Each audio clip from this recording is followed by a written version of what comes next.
Are vibration plates actually worth it, or are they just expensive noise machines and maybe a lower to the ground place to put your laundry? Whole body vibration training was better than, so the TLDR, what about vibration plates for fat loss and toning specifically? This is one I know people care about. Okay, be honest. Have you guys also been seeing vibration plates and started wondering, am I missing out on one of these lazy girl fitness hacks, or is this just another sort of gimmick? Can I just virtually stand on this vibrating plate and get stronger, leaner, and more powerful? Is it that simple? So today we're breaking it down. Are vibration plates actually worth it, or are they just expensive noise machines and maybe a lower to the ground place to put your laundry? Welcome back to Wellness Fixes the Pod. I'm your host, Dr. Kelsy Vick, a board-certified orthopedic doctor of physical therapy and a pelvic floor physical therapist. And I've been seeing more and more of these around, and I've also been seeing creators who are sort of making fun of them or giving alternatives that you can do at home without purchasing a vibration plate. So I figured it's about time we dive into the science behind vibration plates. Why are people buying them? What is the research behind them? And should we be purchasing them for our own at-home workout studios? So quick overview, what is a vibration plate? It's basically a device that is on the ground that vibrates at certain frequencies and amplitudes. And the research calls it whole body vibration therapy, or WBVT. And there's varying protocols, but typically you are either just standing on the device with straight knees or bent knees, that makes a difference, or you're performing some sort of static or dynamic exercise on it. Think like a bodyweight squat or a lunge or something like a plank for a more static exercise. So before we dive into the research, a quick little smart girl science moment. I've mentioned this in the past, but just as a refresher, I was actually surprised at how many systematic reviews there were out there on whole body vibration training. And systematic reviews are the top tier level of research. It basically means this is like the group chat of research. It pulls together a lot of studies that have studied a similar device or protocol or way of doing things and analyze the overall effectiveness from all of these studies combined. It gives us a clearer, more reliable picture on whatever it is that they're looking at. So when we have this level of evidence, we can feel a lot more confident in what's actually worth our time compared to something just like a commentary or like an opinion piece. The systematic reviews looked at a lot of different outcomes, whether that is strength, power, fat loss, body composition, cardiovascular health, postmenopausal versus premenopausal. There's a lot of outcomes that are analyzed and assessed when we talk about these systematic reviews. So we'll basically dive into all of that today. But just so you guys are aware, a lot of these studies are the top tier evidence. So does whole body vibration training actually make you stronger or just a little shakier? One of the biggest questions with vibration training and these vibration plates is, can vibration plates actually improve strength and power?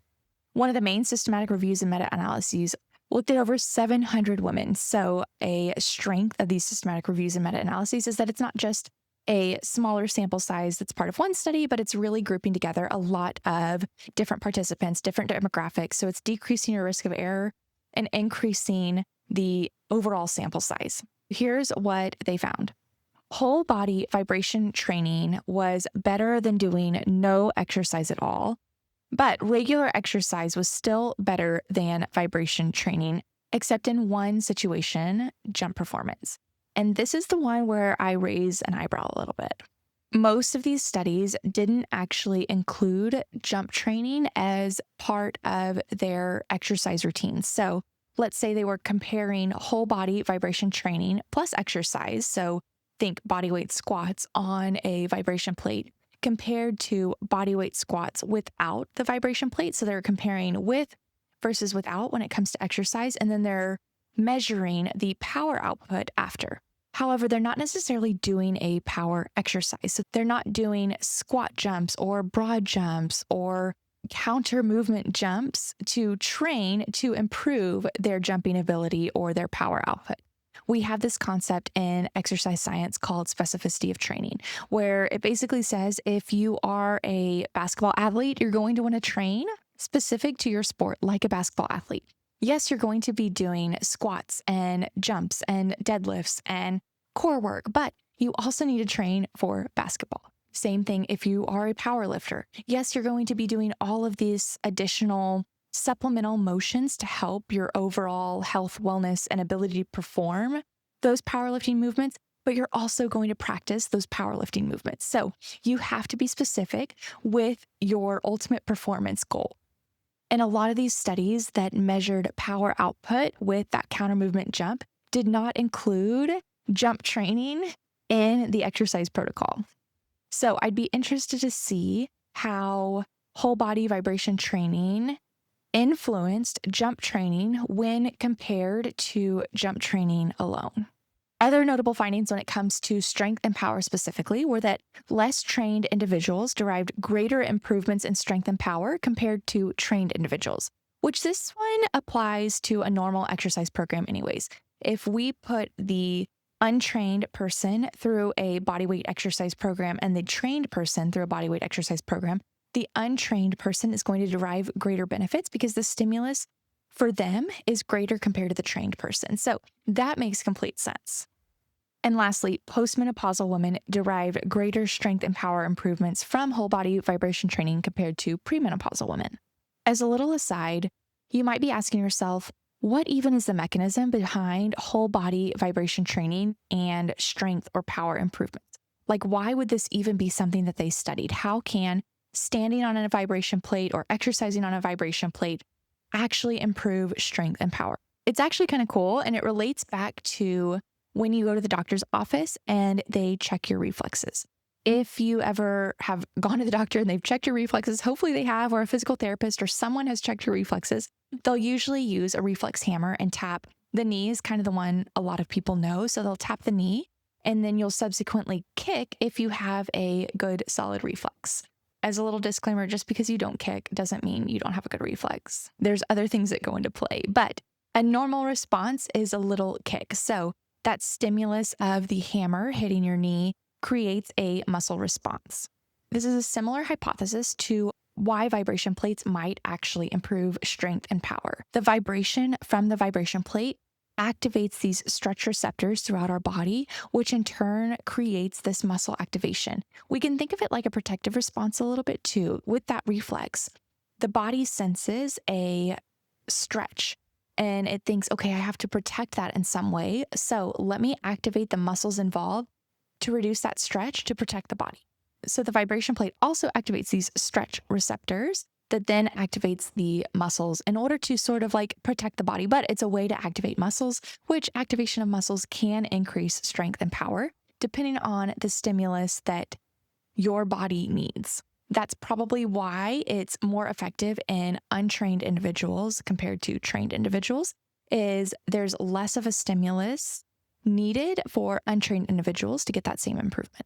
However, bringing it all back to the research, it seems that exercise is still the gold standard for making strength improvements and will still elicit power improvements without the cost or time associated with whole body vibration training. So the TLDR, it can improve strength, but not better than regular exercise. And if you're already working out, this is probably not the missing piece. Another question surrounding whole body vibration training is the question of, is it good or better for my bones, my bone mineral density? And this is where it gets a little bit more interesting because as women, bone mineral density is super duper important for us, especially as we age. One systematic review looked at adults, so men and women who are over 55. And they found possible benefits on total femur bone mineral density, so your thigh bone, although they did not see that same level of improvement when looking at two primary areas that physicians often check for bone mineral density diagnoses, so osteoporosis or osteopenia. They did not see the same improvements in bone mineral density when they looked at the femoral neck, so around your hip area, or your lumbar spine. However, in another study that just looked at postmenopausal women, they did find bone mineral density improvements in that femoral neck and that lumbar spine. Why would whole body vibration training actually help our bones? Bones respond to stress. That's why things like strength training, jumping, and overall impact are so effective. Your body basically goes, oh, we sense stress in that area on our bones. We're going to have to build more bone in order to protect that area in the future. Vibration plates might create this similar effect through both mechanical stress, so that amplitude, that frequency, but then also through muscle activation, where those muscles are actually pulling on the bone a little bit and causing the body to think to lay more bone in that area where those muscles are pulling. So the TLDR, it might help bone mineral density, but there are time efficient and effective ways to build bone without the cost that comes with a vibration plate. What about vibration plates for fat loss and toning specifically? This is one I know people care about, and I feel like there are so many claims, or what are they called? Clickbaity things that make you click on a vibration plate that's like, ooh, fat loss, vibration training for fat loss. So what does the research say? One systematic review and meta-analyses showed some improvements in body composition, but not significant fat loss. And a lot of those improvements were actually from increased muscle, not decreased fat. In another commentary, so a little bit less high quality of evidence that looked at strength, body composition, and cardiovascular health with whole body vibration training, the researchers noted that there were improvements in body composition, muscle mass, and cardiovascular health, most notably in the elderly population, patients with diseases, and those who were immobile. This is where I could see a real benefit for whole body vibration training. Overall, with all of the studies we've talked about so far, it seems that people who are less trained, who are older, who might be in disease states or are immobile, get the most benefit from whole body vibration training. If someone might have a cognitive issue where they're unable to program or pattern certain movements, whole body vibration training might be great for them because it does give you some of those benefits.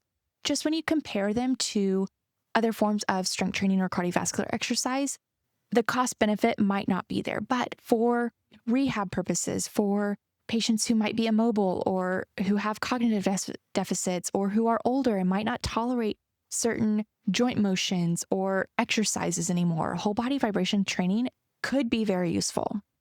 And lastly, one study looked at whole body vibration training on untrained females and its effects on body composition and strength, and found no changes in total weight, total body fat, or subcutaneous fat.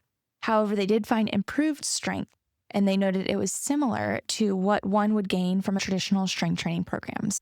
Also, a small rant, when we talk about body composition, it's important that we know how the researchers measured body composition. There's a lot of different ways to measure body composition. And when I'm talking about body composition, I'm really talking about fat mass and muscle mass and bone, if you're able to have a device that can tease that out.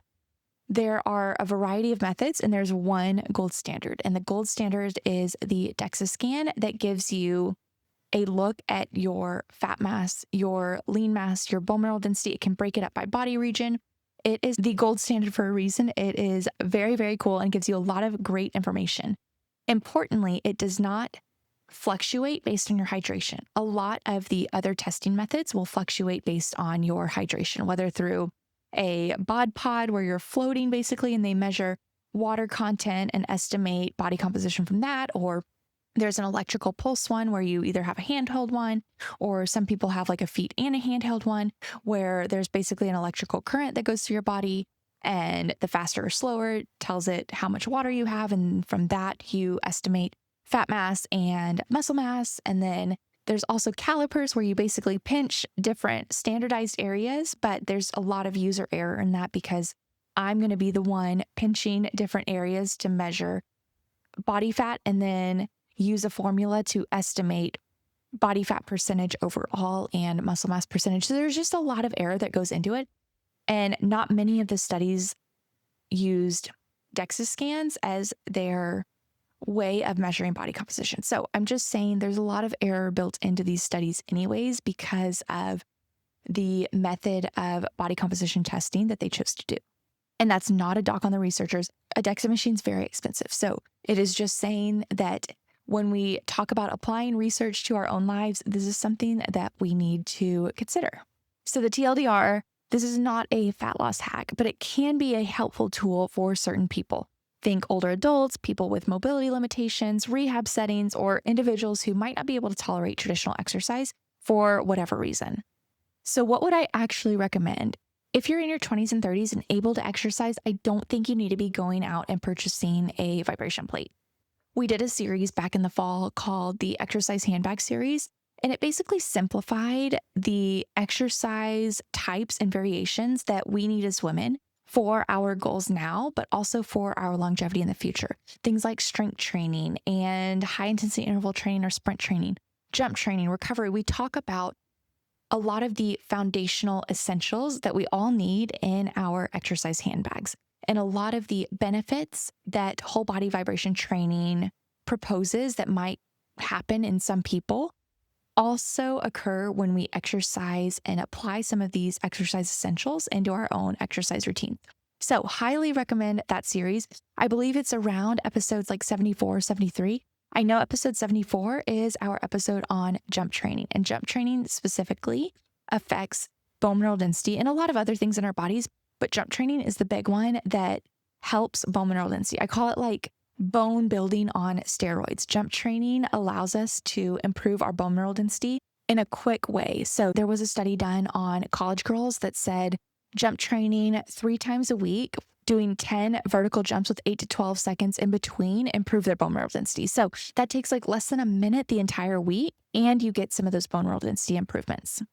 So highly recommend that series. I'll leave that full episode 74 below, but I think it's like 74 plus or minus 2. I think it was like a 5-part series or a 4-part series throughout, I believe it was October, if you want to go back and take a look at some of those. But I love that series, and I think it's super important. And a lot of those exercise principles are what I would recommend for girls in our 20s and 30s who can exercise and don't have some of the limitations we talked about earlier. Who I would recommend these vibration plates for are in postmenopausal women who might not be able to tolerate jump training or strength training for some reason. If you have money to spend and want a more passive way of stimulating bone formation changes, I'm thinking like while you're watching TV or something, although in order to get the necessary frequency and amplitude, a lot of the devices are 1100 plus. We'll talk about that in a little bit, but it does get expensive. But if you have money to spend and you're looking for a space filler and something to passively help in possibly strength improvements, muscle mass, and bone mineral density, and you're maybe a little bit older or postmenopausal, this could be something for you. Patients with cognitive impairments where fancy exercises might be more cognitively demanding, and especially in rehab. I've used vibration a lot in rehab, and I think there's a lot of great benefits for it, but a lot of these rehab facilities have a little bit of money. I won't say a lot, but they have money to spend on some of these devices. So I would definitely recommend it for rehab. If you're thinking about purchasing a vibration plate, here's what to look for based on the research. You want frequencies above 30 hertz, and you want amplitudes between 2 to 5 millimeters with a protocol lasting 12 plus weeks. The longer protocols do seem to have better results, and always combined with exercise if possible. The best benefits are whole body vibration training with exercise. However, the research does show that it's not statistically better than just exercise alone. So keep that in mind. I did a little investigative journalism to find out different vibration plates that were on the market. And I found a lot on Google that I looked through, and I was not able to find any that met those requirements for less than $1,100. There were some for around $1,800, around $2,000, around $1,100 was, I think, the cheapest. Some of the cheaper devices did not meet those frequency and amplitude requirements that are found in the research. So something to note, it is expensive. Don't necessarily cheap out if you're thinking about buying one, because you might not see the benefits that are found in research. So the final verdict, would I buy one? No, not because it's useless, but because for most of us, I think it is unnecessary. You can get equal or better benefits from traditional exercise without the cost. Thank you guys for listening. I hope you enjoyed this episode. If you did, a like, comment, subscribe, review, sharing it with one of your healthy and wellnessy friends would go a long way to helping me spread this education and knowledge and podcast with others. So thank you guys again for all of your support, for listening, and I'll see you guys again on the next episode of Wellness Big Sis the Pod.